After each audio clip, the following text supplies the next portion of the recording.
नमस्कार दोस्तों, एम की हिंदी स्टोरी में आपका स्वागत है। आज की कहानी है हमारा प्यार एक तरफा नहीं था। कहानी शुरू करने से पहले अगर आपने अभी तक हमारा चैनल सब्सक्राइब नहीं किया है तो सब्सक्राइब कर दीजिए। चलिए आगे बढ़ते हैं। कल मोहिनी की शादी है, पर आज तक उसे यही चिंता खाए जा रही थी कि पता नहीं राजन उसकी शादी में आएगा कि नहीं, पिताजी उसे आने को कहेंगे कि नहीं। बस एक बार उससे मिलकर उसकी सारी गलतफहमियां दूर कर दूं तो मन का बोझ हल्का हो जाएगा। अरे हाँ, पिताजी कल बता रहे थे गांव में कुछ दिन पहले ही राजन से भेंट हुई थी, तो उसको बोले थे तुम्हारी बचपन की दोस्त की शादी है, एक दिन पहले ही आना होगा। और फिर राजन ने हामी भरी थी। इस हिसाब से आज तो राजन को आ जाना चाहिए था।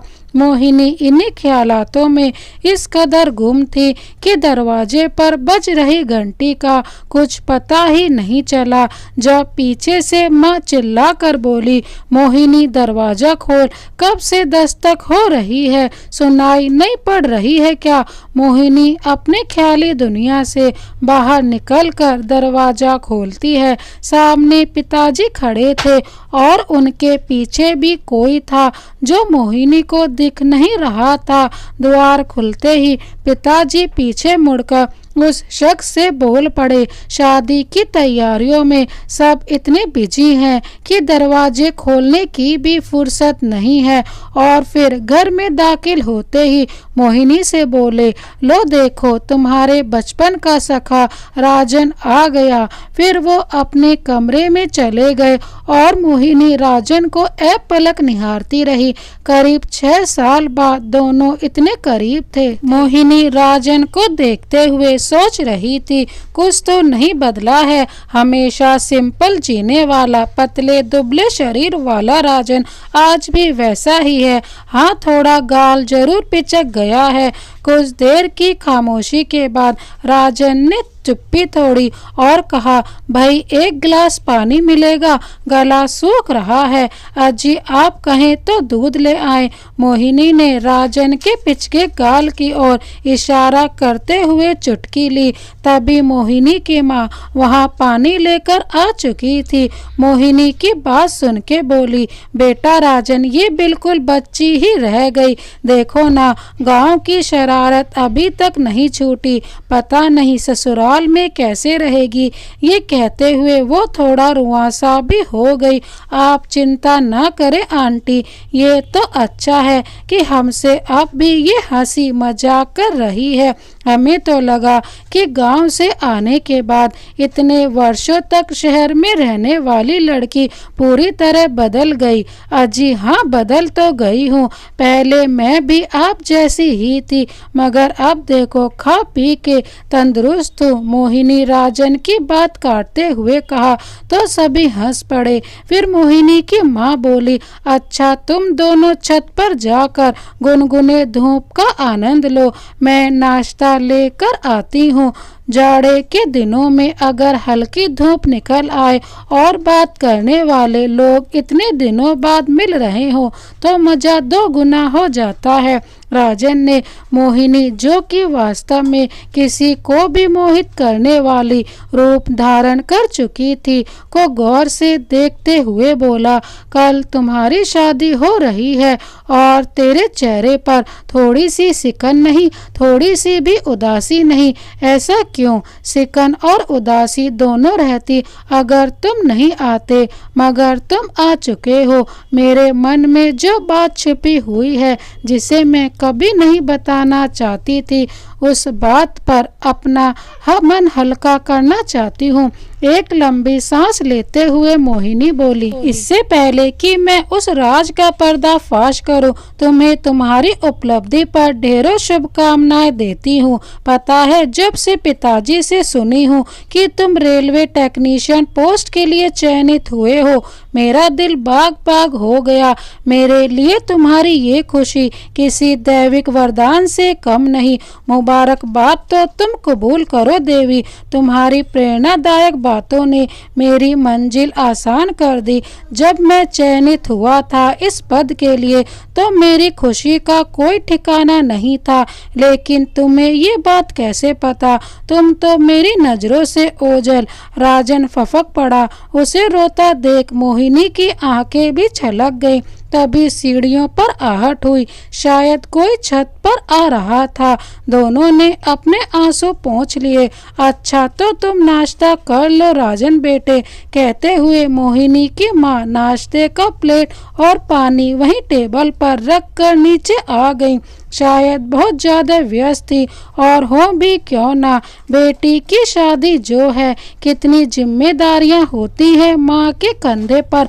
आओ मोहिनी तुम भी खाओ, कहते हुए राजन ने खाना शुरू किया, पर मोहिनी खड़ी राजन को देखती रही।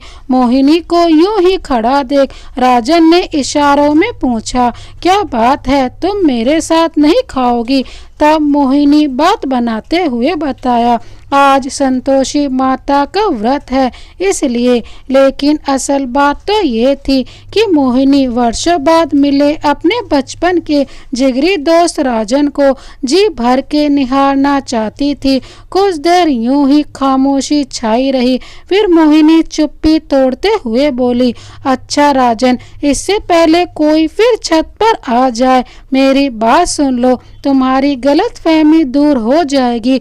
और फिर मोहिनी 6 साल पुराने अतीत में पहुंच गई, जब वह 10वीं की छात्रा थी और राजन भी उसी का सहपाठी था। चूंकि दोनों एक ही गांव के थे, इसलिए स्कूल भी साथ ही आते जाते, ट्यूशन भी एक ही टीचर के साथ पढ़ते, और किसी सवाल ने अगर उलझाया तो दोनों साथ मिलकर सुलझाते।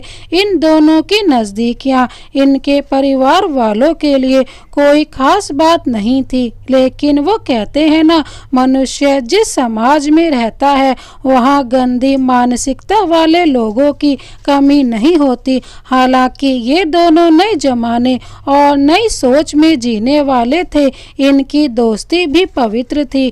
फिर इनकी नज़दीकी जिन्हें नागवार गुजरी, उन्होंने मोहिनी के पिता को राजन के खिलाफ भड़काने की भरकस कोशिश की, लेकिन उल्टे डांट खाकर वापस आना पड़ा, क्योंकि मोहिनी के पिता राजन जैसे होनहार लड़के और उसके स्वभाव से वाकिफ थे। एक दिन रास्ते में जाते समय मोहिनी ने राजन को छेड़ते हुए कहा, राजन, अगर मुझे स्कूल में किसी लड़के से प्यार हो जाए तो तुम क्या लो? तुम्हारी फालतू बातें सुनकर साइकिल का चैन उतर गया, हंसते हुए राजन ने कहा, और फिर उसे ठीक कर आगे बढ़ने लगा। मोहिनी ने जब प्रश्न फिर दोहराया तो राजन ने बस इतना ही कहा, इस प्रश्न का उत्तर समय आने पर दूंगा। मोहिनी के प्रश्न का उत्तर राजन ने यह कह के टाल दिया कि इस प्रश्न का जवाब मैं बाद में दूंगा। इस तरह कुछ देर खामोशी छाई रही, फिर आपस में बतियाते स्कूल पहुंचे। कुछ दिन ऐसे ही हंसी खुशी से बीते। जैसे जैसे दिन बीत रहे थे, दोनों की दोस्ती गहरी होती जा रही थी। एक दिन प्राध्यापक के साथ शर्मा जी स्कूल के आदेश पर कक्षा 10 में आए और कुछ जरूरी सूचनाएं सुनाने लगे। ये सूचना थी जिला स्तर पर साइकिल रेस और पर्यावरण जल संरक्षण पर भाषण प्रतियोगिता का। चूंकि राजन स्वतंत्रता दिवस और गणतंत्र दिवस पर अपनी प्रतिभा साबित कर चुका था, इसलिए उसी समय जिला स्तर की भाषण प्रतियोगिता के लिए उसका चयन हो गया। अब लड़कियों की साइकिल रेस के लिए 5 लड़कियों ने भाग ली, जिसमें एक मोहिनी भी थी। इन 5 में से जो अव्वल आती उसे जिला स्तर की प्रतियोगिता में शामिल होने का सौभाग्य मिलता। स्कूल में छुट्टी हुई। मोहिनी और राजन दोनों रास्ते भर प्रतियोगिता के बारे में ही बात कर रहे थे। दोनों एक दूसरे की सफल होने की दुआ दे रहे थे। राजन के साथी मित्र भी उत्साहवर्धक हो रहे थे। तभी राजन अचानक बोल पड़ा, को पंडू क्यों बनना चाह रहे हो? ये सिर्फ हाई स्कूल की बात नहीं, जो तुम्हारा दोस्त माइक थामेगा और निर्णायक मंडली विजयी घोषित कर देगी। अरे यार, वहाँ पूरे जिले के एक से बढ़कर एक छात्र पहुँचेंगे। फिर भी मनोबल बढ़ाने के लिए धन्यवाद। अभी राजन की बात खत्म ही हुई थी कि मोहिनी की सहेली चंपा, जो उन 5 लड़कियों में से एक थी जो साइकिल रेस में भाग ली थी, ने अपनी साइकिल की रफ्तार अचानक बढ़ा दी। जब तक ये लोग कुछ समझ पाते, चंपा साइकिल सहित गांव की ओर मुड़ने वाली सड़क किनारे गड्ढे में गिर पड़ी। गड्ढे में पानी कम, कीचड़ ज्यादा था। चंपा कीचड़ से सनी किसी तरह बाहर निकली, मगर उसका सैंडल उसी कीचड़ में फंसा रह गया। तब तक राजन, उसके दोस्त और मोहिनी भी वहां पहुंच गई। चंपा के घुटने में थोड़ी चोट भी आई थी, मगर उसे चोट की नहीं, सैंडल की चिंता थी। वो रोने लगी। मत रो, मैं अभी तुम्हारा सैंडल ढूंढ कर निकालता हूँ। उसे रोता देख राजन बोला। बहुत देर ढूंढने के बाद किसी तरह राजन ने उसका सैंडल ढूंढा। चंपा खुश होते हुए बोली, मुझे नहीं जाना साइकिल रेस में। मेरी शुभकामना। मेरी मोहिनी के साथ सभी हंस पड़े। अगले दिन स्कूल में साइकिल रेस हुई। मोहिनी ने बाकी 3 लड़कियों को बुरी तरह पछाड़ दिया। अब जिला स्तर की प्रतियोगिता में उसका जाना तय था। सभी लड़कियां उसे शुभकामना दे रही थी और शिक्षक उसे जीत का मंत्र दे रहे थे, लेकिन मोहिनी की निगाहें राजन को ढूंढ रही थी और मन ही मन बुदबुदा रही थी, ये राजन का बच्चा किधर गुम हो गया है। और फिर मोहिनी राजन को ढूंढते हुए कक्षा में पहुंची तो देखती है राजन कुछ लिख रहा था। अच्छा तो मिस्टर पढ़ाकू, क्या मैं पूछ सकती हूँ आप साइकिल रेस देखने क्यों नहीं आए? अगर मैं हार जाती तो बधाई हो मोहिनी, वैसे तुम हार कैसे जाती? मैं हनुमान जी से तुम्हारी जीत के लिए ही तो प्रार्थना कर रहा था, और तुम्हें तो पता है ना हनुमान जी, मैं जो मांगता हूँ अगर नैतिक हो तो जरूर मिलता है। और देखो, मैं अपनी प्रतियोगिता के लिए भाषण तैयार कर रहा था। कॉपी दिखाते हुए राजन बोला, वाह यार वाह, तुम टॉप 3 में जरूर रहोगे। और तुम भी। मोहिनी की बात काटते हुए राजन बोला। फिर छुट्टी की घंटी होने से पहले प्रधानाध्यापक जी के कहने पर दोनों को शर्मा जी बुलाने आए। दोनों जब ऑफिस पहुंचे तो प्रधानाध्यापक महोदय बोले, तुम दोनों को कल की प्रतियोगिता के लिए बहुत बहुत शुभकामना। हमें उम्मीद है तुम दोनों इस स्कूल का नाम जरूर रोशन करोगे। दोनों ने सभी शिक्षक के पैर छुए।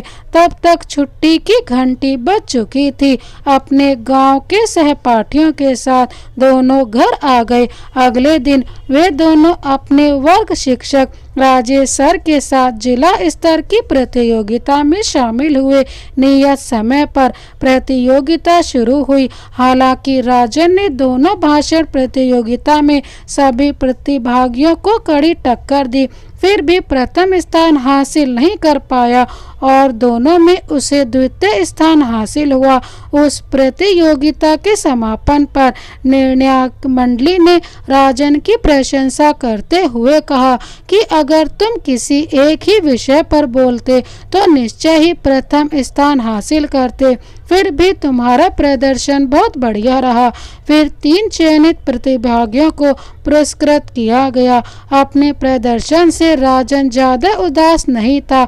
उसके चेहरे पर संतोष का भाव था, पर उसे इस बात का मलाल जरूर था कि अगर प्रथम स्थान प्राप्त किया होता तो राज्य स्तर की प्रतियोगिता में शामिल होने का मौका मिलता। इधर 5 किलोमीटर की साइकिल रेस में मोहिनी शुरुआत में तो बहुत आगे रही, मगर अचानक ही वह साइकिल से गिर पड़ी।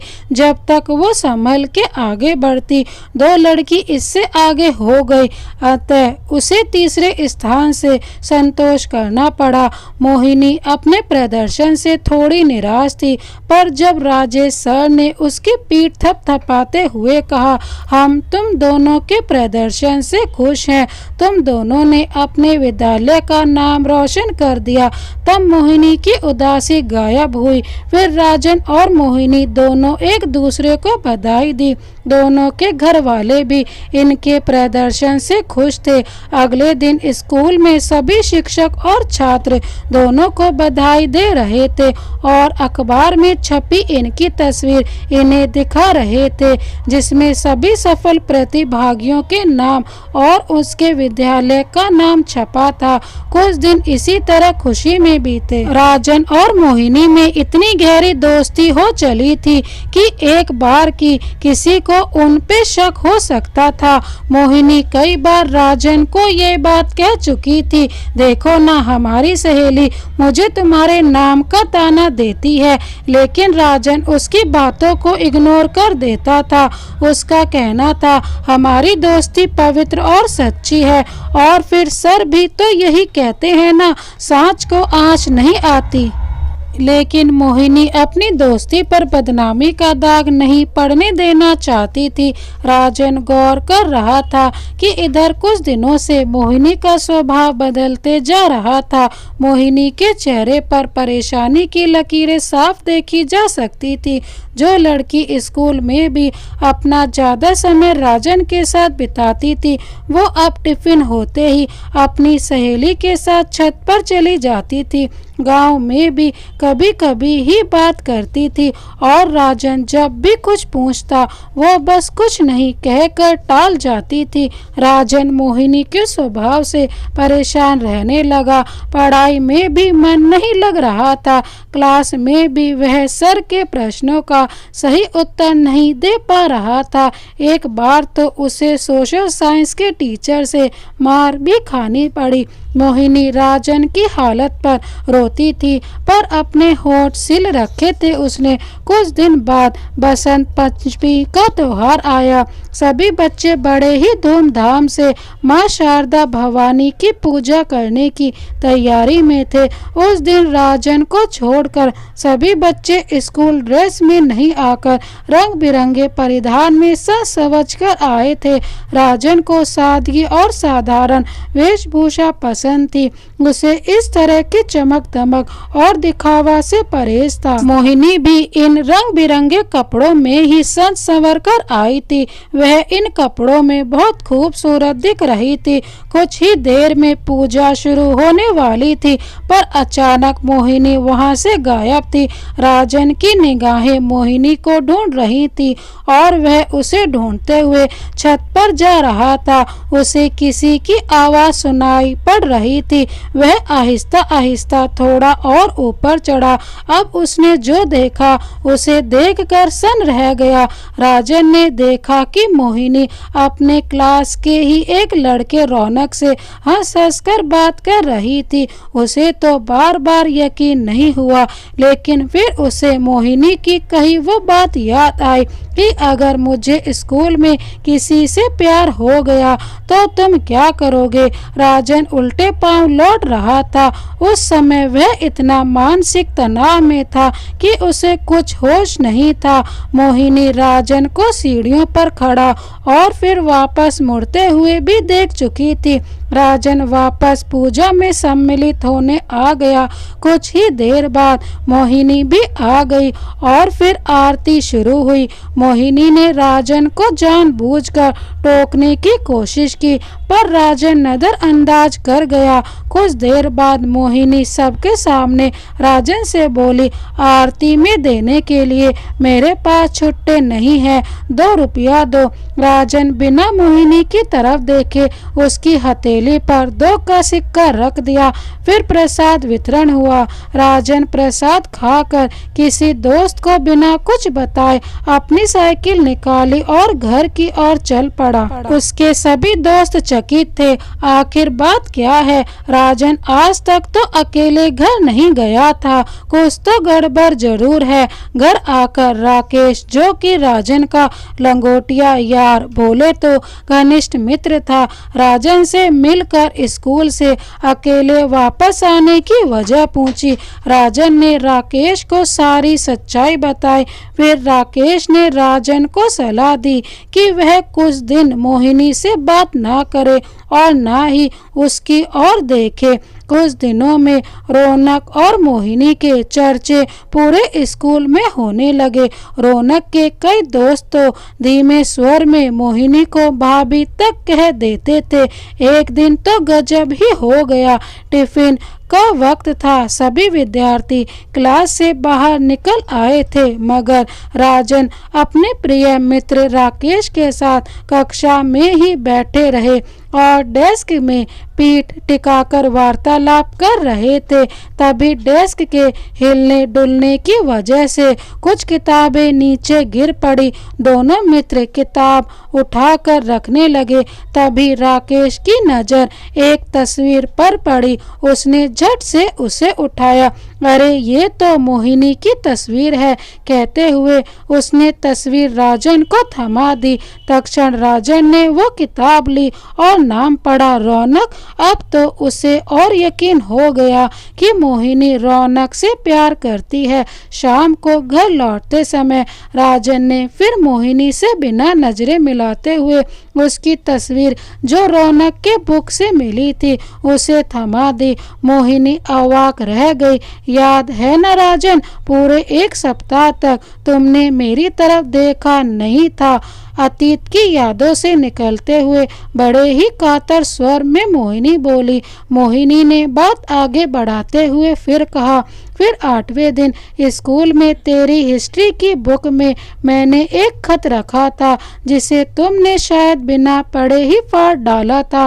काश तुम वो चिट्ठी पढ़ लेते, तुम्हारी सारी गलतफहमी उसी दिन दूर हो जाती और मैं अपने जान से प्यारा दोस्त नहीं खोती। कुछ देर तक एक लंबी सांस लेने के बाद मोहिनी फिर बोलने लगी। तुमने सिर्फ मुझे रौनक से बात करते देखा, ये नहीं देख सके कि उसने मेरी ओढ़नी खींचने की कोशिश की, मेरी कलाई पकड़ने की कोशिश की। मैं मजबूर थी उस कल मुँहे से बेआबरू होकर अपने कुल खानदान और अपने गांव की इज्जत मिट्टी में मिलाती, या फिर तुम्हें बताकर झगड़ा फसाद करवा के तुम्हारी पढ़ाई में व्यवधान उत्पन्न करती, या फिर उससे हंस हंस के दो बातें बोल के उसे अपनी एक तस्वीर दे के अपने प्यार का एहसास कराती। बोलो ना राजन, मैं क्या करती। मोहिनी फफक कर रोने लगी। उसे रोता देख राजन द्रवित हो उठा। वह मोहिनी को चुप कराने लगा और कहने लगा, मुझसे बड़ी भूल हो गई मोहिनी, तुम कितनी महान हो।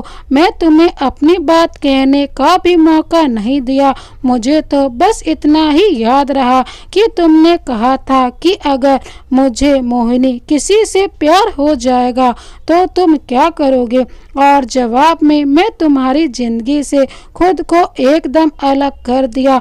और फिर कुछ दिनों बाद तुम भी गांव से उच्च शिक्षा हेतु भागलपुर चली गई और मैं भी पटना चला गया। मुझे माफ कर दो मोहिनी, मुझे माफ कर दो। मोहिनी ने राजन के आंसू पोंछते हुए कहा, एक शर्त पर माफ करूंगी।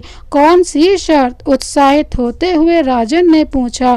तो मीठी मुस्कुराहट के साथ मोहिनी बोली, इस गलतफहमी को भूल जाओ कि सिर्फ तुम ही मुझसे प्यार करते हो, मैं भी तुमसे बहुत प्यार करती हूँ। तुम सदैव मेरे सबसे अच्छे दोस्त थे और रहोगे। हमारा प्यार एक तरफा नहीं, दो तरफा है। बोलो मंजूर? जवाब में राजन बस मुस्कुराकर हामी में सर हिला देता है और मोहिनी की शादी की तैयारियों में जुट जाता है। दोस्तों, इस कहानी को अंत तक देखने के लिए धन्यवाद। ये कहानी आपको कैसी लगी हमें कमेंट बॉक्स में ज़रूर बताएं। इसी तरह की अन्य कहानियाँ देखने के लिए हमारे चैनल को आप भी सब्सक्राइब कर बेल आइकन को प्रेस कर दीजिए। Thank you so much. Vande Mataram.